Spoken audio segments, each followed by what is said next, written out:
Recall the first few months you spent learning a new language, starting a complex project, or picking up a difficult instrument. It is an exhilarating rush. This graph plots proficiency over time to illustrate that initial thrill. Notice the steep, unbroken climb originating right from zero. In this early phase, you have zero expectations weighing you down.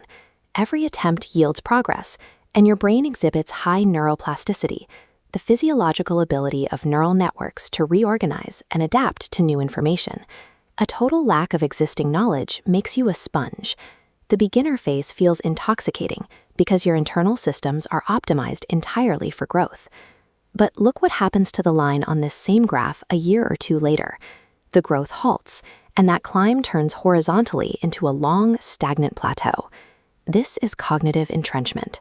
It occurs when the brain decides it has acquired enough skill to function, shifting away from exploratory learning and locking into rigid efficiency.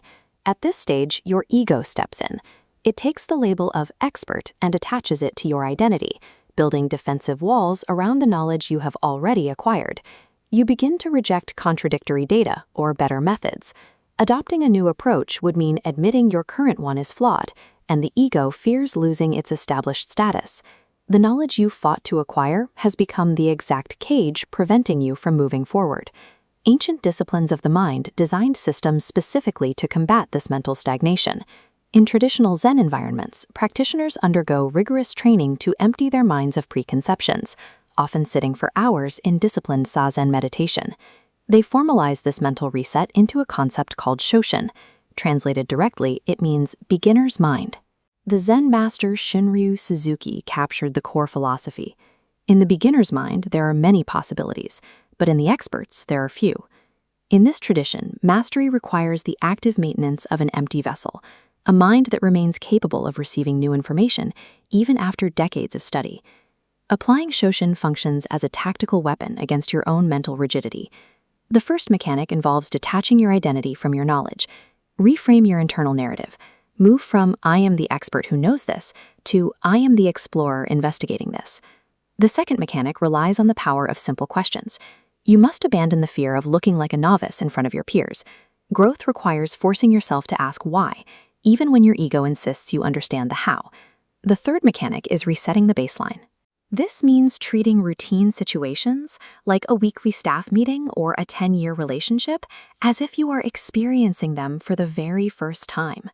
When these mechanics are applied, the ego's defensive architecture breaks down, allowing for fluidity in the face of new challenges. Shoshin neutralizes the ego's blindness, allowing your skills to interface with reality as it is, rather than how you assume it to be. Return once more to the horizontal plateau of the stagnant expert. By applying Shoshin to this plateau, you are reopening the feedback loops that expertise previously closed. The line begins to rise again as you integrate the data points your ego once ignored. By rejecting the sense of having arrived, you prevent the human learning loop from ever closing. Across art, science, and business, the masters are simply the individuals who refuse to stop learning. Sustainable growth requires the discipline of repeatedly descending from the peak of your current expertise to start again in the valley of the beginner.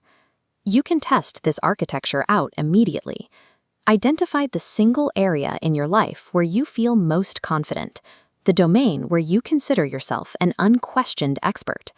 Tomorrow morning, walk into that environment and interact with it as if you know absolutely nothing. In a rapidly changing world, a distinct advantage belongs to the person most willing to unlearn.